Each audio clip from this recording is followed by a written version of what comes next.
Hello friends, आप सबका welcome है। स्वागत है आपके अपने चैनल वेब स्टूडियो केयर में।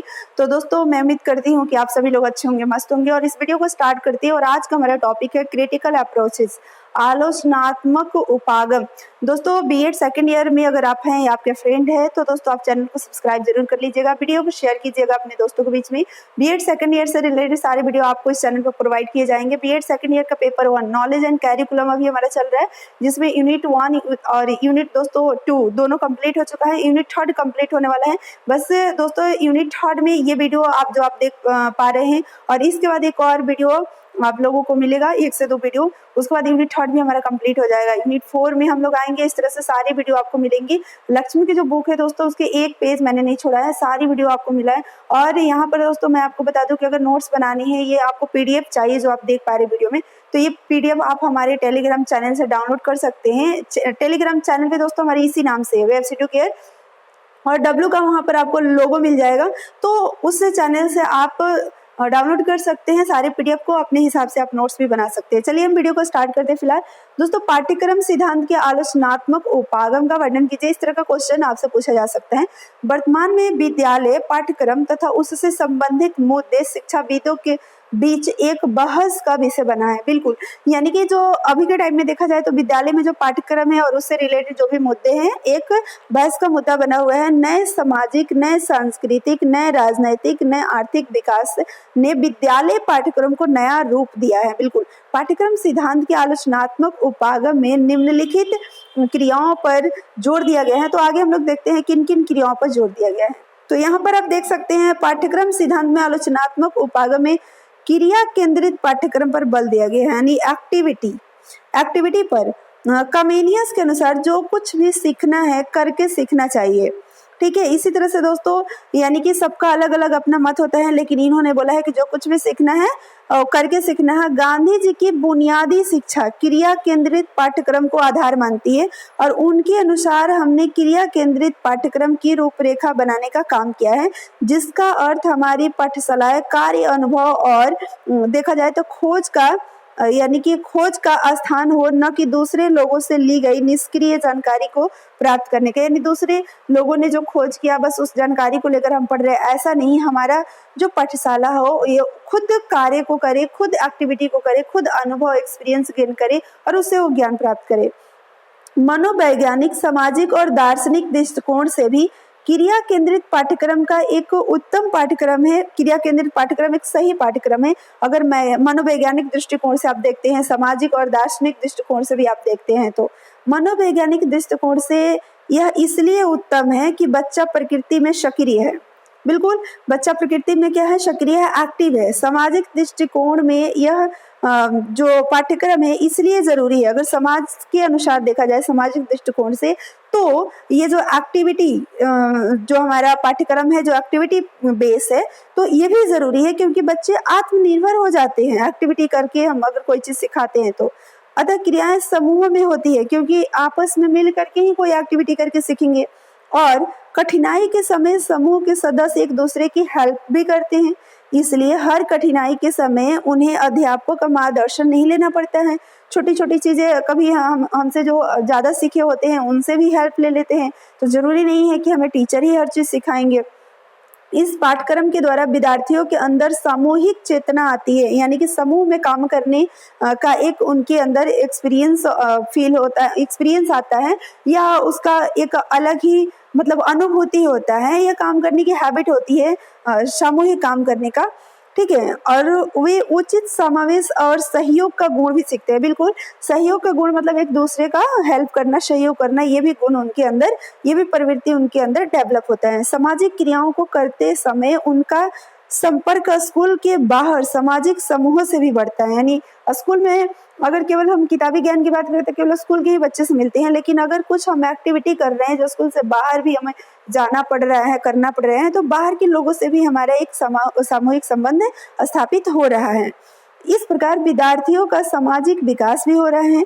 दार्शनिक दृष्टिकोण से भी क्रिया केंद्रित पाठ्यक्रम क्या है? बहुत ही आवश्यक है। अगर दार्शनिक दृष्टिकोण से देखा जाए, सामाजिक दृष्टिकोण से तो आप लोगों ने देख लिया कि इस प्रकार से जरूरी है। अब हम देखते हैं कि दार्शनिक दृष्टिकोण से ये जो क्रिया केंद्रित पाठ्यक्रम है ये जरूरी क्यों है। इस संदर्भ में अगर देखा जाए तो स्टेनली हॉल के द्वारा दी गई एक थ्योरी, इस थ्योरी का नाम है रिकैप्चुलेटरी थ्योरी, या मार्ब्रेंच द्वारा दी गई एक थ्योरी है टेलेलॉजिकल थ्योरी। इस तरह से दोस्तों यहाँ पर आप देख सकते हैं मनोविज्ञान में दी गई है कैथरिक थ्योरी, इसकी साक्षी है। यानी कि ये सब थ्योरी है जो कि इसका साक्ष्य है, पुनरावृत्ति का सिद्धांत इसको बोलते हैं दोस्तों। यानी कि इनके अनुसार क्या है कि बालक द्वारा अपने पूर्वजों की क्रियाओं को दोहराना जन्मजात प्रवृत्ति है, जो पूर्वज उनके करते थे उनको दोहराना। और हम टेलीलॉजिकल थ्योरी की बात करें, इनके अनुसार बच्चे उन सभी कामों का अभ्यास करना चाहते हैं जो बड़े होकर उन्हें करने हैं, जो बड़े होकर करने हैं वो छोटे से हम उनके प्रैक्टिस करवा रहे हैं। आगे क्रिया केंद्रित पाठ्यक्रम उन्हें इनका अभ्यास करवा देते हैं। क्रिया केंद्रित अगर पाठ्यक्रम रखते हैं तो उस चीज का जो बड़े होकर उनको करना है उसका उनका प्रैक्टिस हो जाता है। और कैथरेटिक थ्योरी के अनुसार अगर देखा जाए तो बच्चे के अंदर कुछ फालतू शक्ति होती है। इस शक्ति का विकास बालक के समान विकास के लिए बहुत आवश्यक है। परंपरागत पाठ्यक्रम में जो केवल पुस्तकीय एवं सैद्धांतिक है, इस शक्ति का विकास नहीं कर सकता है। यानी कहने का मतलब पुराने जमाने का जो पाठ्यक्रम है, यानी जो हमारा ट्रेडिशनल कैरिकुलम है, उसमें तो केवल पुस्तकीय ज्ञान पर बल दिया जाता है। तो जो बच्चे के अंदर फालतू शक्ति है, जो कहीं ना कहीं देखा जाए तो बालक के विकास के लिए वो जरूरी है, सामान्य विकास के लिए, तो उसका डेवलपमेंट नहीं हो पाता है। और ऐसा बहुत सीमा तक केवल क्रिया केंद्रित पाठ्यक्रम द्वारा ही इसको डेवलप करना पॉसिबल हो पाता है। इस बात को ध्यान में रखते हुए रोशो ने कहा है कि बालक को उन पुस्तकों में लगाने की बजाय उन्हें प्रयोगशाला में व्यस्त रखना चाहता हूँ, जहाँ उनके हाथ उनके मस्तिष्क के लाभ के लिए काम करे। यानी कि जो उनका हाथ से एक्टिविटी हो रहा है तो कहीं ना कहीं उनके मस्तिष्क के लिए वो क्या है, अच्छा है, नहीं उनका मस्तिष्क का भी डेवलपमेंट हो रहा है, अपने दिमाग का वो यूज कर पा रहे हैं। Percy Nunn, John Dewey, Froebel, ये जितने भी पारसी नन हो गए, जॉन डिवी हो गए, फ्रोबेल हो गए, ने भी भिन्न भिन्न प्रकार की क्रियाओं का प्रतिपादन भी इन लोगों ने किया है। पाठ्यक्रम की क्रियाओं के द्वारा विद्यार्थियों को आत्म अभिव्यक्त के विकास के लिए प्रचुर अवसर प्रदान करने चाहिए। यह तभी हो सकता है जब क्रियाएं रचनात्मक, सूचनात्मक और उत्पादक हो। इसका मतलब ये है कि सभी क्रियाएं उन उद्देश्यों पर आधारित होनी चाहिए जो बच्चे को भविष्य के लिए तैयार करे। अतः क्रिया पाठ्यक्रम बच्चों को व्यवसाय, अभिव्यक्ति, वार्तालाप, रचना और प्रयोग में पर्याप्त मात्रा में व्यक्तिगत क्रियाएं प्रदान करता है। कहने का मतलब कि रचनात्मक क्रिया हो, सूचनात्मक हो, उत्पादक हो, साथ ही साथ सभी क्रियाएं उन उद्देश्यों पर आधारित होना चाहिए जो बच्चे के भविष्य के लिए तैयार करे। ऐसी क्रियाएं हमें देना चाहिए जो बच्चे अपने भविष्य के लिए तैयार हो। यानी कि अगर हम क्रिया पाठ्यक्रम बच्चों को व्यवसाय, अभिव्यक्ति, वार्तालाप, रचना, प्रयोग में पर्याप्त अगर मात्रा में अभिव्यक्त क्रियाएं प्रदान करते हैं तो उसे नैतिक, बौद्धिक पुस्तकों द्वारा प्राप्त दूसरों के अनुभव से उसका व्यक्तित्व दब न जाए। इसके अतिरिक्त क्रिया केंद्रित पाठ्यक्रम बच्चों को अधिक प्रत्यक्ष अनुभव प्रदान करता है। यानी कि प्रत्यक्ष अनुभव, सामने वो करता है एक्टिविटी और उसे वो एक्सपीरियंस लेता है, न कि कोई बस बता रहे हैं कि देखो भाई चीनी मीठी होती है, तो बच्चे बस ये सुन के जान रहे हैं कि हाँ चीनी मीठी होती है, याद कर लिया। लेकिन खुद अगर चख रहा है तो उसको पता चल रहा है, फील हो रहा है कि हाँ सच में चीनी मीठी होती है। तो ये प्रत्यक्ष अनुभव हुआ, ताकि वह परंपरागत सामाजिक साधनों के आश्रय पर तथा उन पर अधिकार प्राप्त करने की आवश्यकता अनुभव करे। उसे ऐसी प्रेरणा प्रदान करता है जिसके परिणाम स्वरूप सामाजिक साधनों से उसका संबंध बुद्धिपूर्ण हो जाता है और वह समाज का दास बनने की बजाय उसकी शक्ति में वृद्धि करता है। यह तभी संभव हो सकता है जब प्रत्येक क्रिया दोषपूर्ण तथा रचनात्मक हो और अच्छी प्रकार से सोच समझ कर बनाई गई हो। तभी ये पॉसिबल हो सकता है। आगे हम लोग देखेंगे दोस्तों पाठ्यक्रम सिद्धांत के आलोचनात्मक उपागम के गुण। यानी कि ये जो पाठ्यक्रम सिद्धांत का आलोचनात्मक उपागम है, इसके कौन कौन से गुण हैं। यह पाठ्यक्रम मनोवैज्ञानिक सिद्धांतों पर आधारित है। ये पहला गुण, बालक प्रकृति से क्या होता है, एक्टिव होता है, क्रियाशील होता है, इसलिए वह इस प्रकार के पाठ्यक्रम द्वारा अच्छी प्रकार से सीख सकता है। वैसे भी अर्थपूर्ण क्रिया बालक में रचनात्मक शक्तियों का क्या करती है, विकास करती है, उसके अंदर रचनात्मक शक्ति का डेवलपमेंट होता है। सामाजिक विकास, पाठ्यक्रम का यह उपागम बालकों में सामाजिक विकास भी करता है, यानी कि सोशल डेवलपमेंट। इस प्रकार के पाठ्यक्रम में विद्यार्थी मिल करके समूह में काम करते हैं और इससे उनको एक दूसरे को सहायता प्रदान करने का अवसर भी मिलता है और आदतों का भी विकास होता है। हर कार्य को करने के लिए उन्हें अध्यापक पर निर्भर रहने की जरूरत नहीं पड़ती है। समूह में काम करने कि उनके अंदर सहयोग, सहानुभूति, सहनशीलता तथा नेतृत्व आदि सामाजिक गुण जो होते हैं उसका विकास होता है। ठीक है, समाज मतलब समूह में काम करने से ये सारे गुण उनके अंदर डेवलप होते हैं, विकसित होते हैं। सामग्री स्वयं तैयार करना, सामग्री खुद तैयार करना, ये भी इसके गुण है। आलोचनात्मक पाठ्यक्रम में विद्यार्थी तैयार तथा पक्की पकाई सामग्री पर निर्भर नहीं रहते हैं। विषय केंद्रित पाठ्यक्रम का सबसे बड़ा दोष क्या है? यही है कि अध्यापक के द्वारा विद्यार्थियों को तैयार तथा पक्की पकाई सामग्री दी जाती है, जिससे उन्हें अपने यत्नों से सीखने का अवसर नहीं मिलता। यानी कि नोट्स बना करके दे दिए जाते हैं, सारी चीजें उन लोगों को खुद से प्रोवाइड बच्चों को कर दिए जाते हैं, बच्चे बस रट करके एग्जाम में लिख देते हैं। तो ऐसा नहीं इसमें होता है। क्रिया केंद्रित में बच्चे खुद करते हैं, खुद सामग्री तैयार करते हैं, है ना। तो क्रिया करके सीखने तथा निर्माण करने को प्रोत्साहन मिलता है, नई चीजें बनाने का भी प्रोत्साहन मिलता है। इस प्रकार परीक्षण और खोज का प्रोत्साहन मिलता है, नई नई चीजें खोज करने का। श्रम के महत्व का ज्ञान, यानी इस पाठ्यक्रम विद्यार्थियों में झूठे अभिमान का नाशा करता है तथा उनमें श्रम के महत्व की भावना को बढ़ाता है। श्रम मतलब मेहनत के इम्पोर्टेंस को, मतलब इम्पोर्टेंस क्या है उसकी भावना को बढ़ाता है। करके सीखने पर बल, यानी ये जो उपागम है करके सीखने पर बल देता है। करके सीखने से बालक उन कामों में कुशल बनते हैं जिनका दायित्व उन्हें भविष्य में संभालना होता है। इसलिए ये जरूरी होता है विद्यार्थियों में विश्वास पैदा करना। इस पाठ्यक्रम में बालक स्वयं अपना मार्ग खोजता है, इससे उसमें आत्मविश्वास बढ़ता है कि हमने ये खुद से किया। भावी जीवन के लिए तैयार करना, इस पाठ्यक्रम में यानी जीवन से पूर्णतः संबंधित है। यह पाठ्यक्रम में नीरस, अनुपयोगी मतलब जिसका कोई उपयोग नहीं होता था, व्यर्थ के मौखिक प्रवचनों के स्थान पर क्रियाओं से प्राप्त अनुभव पर बल दिया जाता है। ऐसा नहीं कि जो हमारे लिए जरूरी नहीं हो, हमारे लिए उपयोगी नहीं हो, बस लेकिन हम लेक्चर सुन रहे क्योंकि एग्जाम में हमें पास होने लिखने हैं। इसमें वो सारे अनुभव होते हैं जो उनके लाइफ से जुड़ा होता है, जो उनके आगे भविष्य में काम आने वाला होते हैं। बालक स्वयं क्रिया करके सीखता है, इससे उन्हें सीखने की प्रेरणा भी मिलती है। श्रम के महत्व का ज्ञान भी होता है। वे भविष्य की समस्याओं एवं कठिनाइयों का समाधान खोज लेने में समर्थ भी होते हैं। ये उन कार्यों में कुशल बनते हैं जिनका दायित्व उन्हें भविष्य में संभालना होता है। क्रियाओं से प्राप्त ज्ञान की अस्थायी होता है। सेलर एवं अलेक्जेंडर के अनुसार छात्रों उनसे ज्ञान प्राप्त करके यानी क्रियाओं से ज्ञान प्राप्त करके तथा ज्ञान का प्रयोग मानव क्रियाओं के अध्ययन में करते हैं। इस प्रकार छात्र इन प्रतिफलों को प्रयोग करने अथवा यहाँ पर आप देख सकते हैं भविष्य की समान समस्या परिस्थितियों में उन्हें उपयोग करने की योग्य हो जाते हैं। यह पाठ्यक्रम मनोवैज्ञानिक सिद्धांतों पर आधारित है, यानी कि बालक की प्रकृति क्रियाएं करने की होती है, इसलिए इस प्रकार के पाठ्यक्रम को अच्छी तरह से सीखता है। दूसरी क्रियाएं बालक में रचनात्मक शक्तियों का विकास करती है, बच्चों को सृजनात्मक, प्रकृति अनुरूप तथा रचनात्मक क्रिएटिव क्रियाओं में संलग्न रखती है ताकि उनका जिज्ञासा, क्यूरियोसिटी की प्रवृत्ति तुष्टि हो जाए। यानी कि कहने का मतलब ये है कि बच्चे सृजनात्मक बनते हैं, यानी बच्चे के अंदर रचनात्मक प्रवृत्ति डेवलप होती है, इसके गुण है।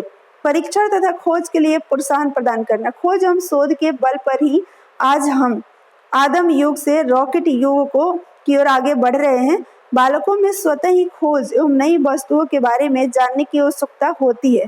यह पाठ्यक्रम बालकों की उत्सुकता एवं कौतूहल को शांत करता है। बालक स्वयं क्रियाएं करते हैं, सीखते हैं, निर्माण करते हैं, इस प्रकार से वे नई खोज की ओर आगे बढ़ते हैं और यह पाठ्यक्रम बालकों में शोध करने की प्रवृत्ति को विकसित करके उन्हें नई खोज, नए परीक्षण के लिए प्रेरित करते हैं ताकि वो बच्चे नए खोज कर सके। अब आगे दोस्तों यहाँ पर देख सकते हैं पाठ्यक्रम सिद्धांत के आलोचनात्मक उपागम की सीमाएं, कुछ इसके मतलब की लिमिटेशंस भी है। व्यापक क्रियाओं का अभाव, कई बार अध्यापक क्रिया केंद्रित पाठ्यक्रम का निर्माण तो कर देते हैं लेकिन क्रियाएं व्यापक स्तर की नहीं होती है। संकीर्ण क्रिया पाठ्यक्रम लाभ के स्थान पर हानि अधिक पहुंचा देता है। यानी कि होता है ना कि नैरो मतलब कि संकीर्ण, एक लिमिटेशन में, एक दायरे में, जो रियल मायने में बच्चे की लाइफ से, बच्चे के फ्यूचर के लिए वो नहीं बेहतर होता है, जो उनके जीवन में लाभ पहुंचा सके, तो कई बार हानि भी पहुंचा देता है। क्रियाओं का सीमित समय, कोई भी क्रिया हमेशा के लिए नहीं अपनाई जा सकती है। बच्चों को एक विशेष आयु तक ही अपनी इच्छा की क्रिया में व्यस्त रहने दिया जा सकता है।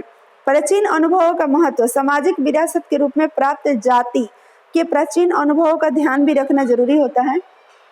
प्राचीन अनुभव भी उतने ही आवश्यक तथा महत्वपूर्ण है जितने कि नवीन यानी कि नए जो अनुभव जरूरी है, उसी तरह से प्राचीन अनुभव भी जरूरी है। दोनों मिलाकर ही भविष्य का हम निर्माण कर सकते हैं, यानी कि प्राचीन अनुभवों को हम छोड़ नहीं सकते हैं। आगे, संपूर्ण शिक्षा प्रदान न हो सकना यानी कि वह संपूर्ण शिक्षा जो एक पूर्ण और प्रभावशाली जीवन के लिए जरूरी है, वो अकेले इस पाठ्यक्रम द्वारा नहीं दिया जा सकता है, ये इसकी सीमा है। अतीत की अवहेलना, जैसा कि तीसरे बिंदु में बताया गया है कि पाठ्यक्रम केवल प्रत्यक्ष अनुभव पर ही बल देता है। बिल्कुल, केवल ये प्रत्यक्ष जो बच्चे करके डायरेक्ट अपनी अनुभव से जो सीख रहे हैं, उसी को ज्यादा इंपॉर्टेंस दिए जाते हैं। अप्रत्यक्ष अनुभव को अवहेलना किए जाते हैं, परंतु केवल बालकों की रुचि और रुचि के आधार पर अतीत और अप्रत्यक्ष अनुभव की अवहेलना नहीं की जा सकती है। इन अनुभवों का प्रयोग न करने के कारण यह पाठ्यक्रम संकुचित हो जाता है। आगे देखेंगे, अति क्रियाशीलता का भय, यानी कि विषय केंद्रित पाठ्यक्रम में एक बड़ा दोष क्या होता है कि बालक को इसमें निष्क्रिय रहना पड़ता है, परंतु क्रिया केंद्रित पाठ्यक्रम में क्या होता है कि बालक अधिक क्रियाशील होता है, जिससे अति क्रियाशीलता का भी भय उत्पन्न हो जाता है। इस पाठ्यक्रम में ज्ञान के प्रत्येक अंग को जानने के लिए हमें क्रियाओं पर निर्भर रहना पड़ता है। इस प्रकार अति क्रियाशीलता से भी बालकों में सीखने के प्रति अरुचि उत्पन्न हो सकती है। तर्क शक्ति की अवहेलना, विषय केंद्रित पाठ्यक्रम का सबसे बड़ा लाभ क्या था कि अब विद्यार्थियों में तर्क शक्ति का विकास करता था, परंतु क्रिया केंद्रित पाठ्यक्रम में केवल क्रियाओं के करने पर ही बल दिया जाता है, इसलिए उनके अंदर तर्क शक्ति का विकास कम होता है। परिणाम स्वरूप की गई क्रियाएं फलहीन होती है और वे बालक का सही दिशा में विकास नहीं कर पाती है। कभी कभी एक्टिविटी जो हम कर रहे हैं, लेकिन उससे हमें सही रिजल्ट नहीं आ रहे हैं। उपयुक्त क्रियाएं ढूंढने में कठिनाई भी होती है। कई बार छोटे बालक के लिए उपयुक्त क्रियाएं नहीं मिल पाती है। ऐसा न होने से उन्हें ऐसी क्रियाओं को करने के लिए कहा जाते हैं जिन्हें वे करने में असमर्थ होते हैं, कर नहीं पाते हैं, तो ये भी एक लिमिटेशन है। अगर हम कंक्लूजन देखें तो निष्कर्ष में ये बात का उल्लेख होना जरूरी है कि बालक को संपूर्ण रूप से सुखी एवं प्रभावपूर्ण जीवन यापन करने के लिए गतिविधियां की यथेष्टता नहीं है। बालक की रुचि और रुचि को ही दृष्टि में रखते हुए परंपरा से चली आ रही जो भी अनुभूति और अनुभव को तिलांजलि नहीं देकर उसको भी ध्यान में रखते हुए और नए जो पाठ्यक्रम है उसको डिजाइन करना चाहिए। बालक का सामाजिक जागरण आवश्यक है और उसी संदर्भ में एवं परिप्रेक्ष्य में उसका विकास होना भी चाहिए। पाठ्यक्रम की रचना भी उसी तरह से होना चाहिए, परंतु क्रिया केंद्रित पाठ्यक्रम के इन सभी दोषों के होते हुए भी इस प्रकार के पाठ्यक्रम का अपना एक महत्व है, परंतु क्रियाओं का चुनाव करते समय बड़ी सावधानी की आवश्यकता है। दूसरे अतीत के अनुभवों की अवहेलना भी नहीं किया जाएगा और यदि अध्यापक क्रियाओं के चयन और परिस्थितियों के अनुसार क्रियाओं में परिवर्तन करता रहेगा तो क्रिया केंद्रित पाठ्यक्रम एक आदर्श पाठ्यक्रम सिद्ध हो सकता है। मीन्स कि इसके अंदर जो भी लिमिटेशंस है ना, उसको हटा करके, यानी कि अतीत के जो पाठ्यक्रम है उसको भी ध्यान में रखा जाए, उसको भी अवहेलना न किया जाए, उसका जो एक्सपीरियंस है उसको भी ध्यान में रखा जाए और जो हमारा सामाजिक जागरण है बच्चे के अंदर होना जरूरी है, उसके लिए यानी कि जो नवीन पाठ्यक्रम है डिजाइन किया जाए तो उसमें क्रिया केंद्रित पाठ्यक्रम रखा जाए। यानी क्रिया केंद्रित पाठ्यक्रम सही है एक तरह से, लेकिन इसके अंदर जो सीमाएं हैं ना उसको केवल हटा दिया जाए तो ये आदर्श पाठ्यक्रम सिद्ध हो सकता है। तो दोस्तों आज के लिए इतना ही इस वीडियो में, फिर मिलेंगे नेक्स्ट वीडियो में। तो तब तक आप सभी लोगों को thank you, all the best. Video पसंद आई हो तो लाइक शेयर करना मत भूलिएगा और लास्ट में फिर एक छोटा सा रिक्वेस्ट करना चाहूंगी, चैनल को सब्सक्राइब नहीं किए तो प्लीज कर लीजिएगा। बीएड सेकंड ईयर का भी सीरीज चल रहा है, तो बीएड सेकंड ईयर से सारे वीडियोस आपको यहाँ पर मिलते रहेंगे। तो दोस्तों thank you, all the best.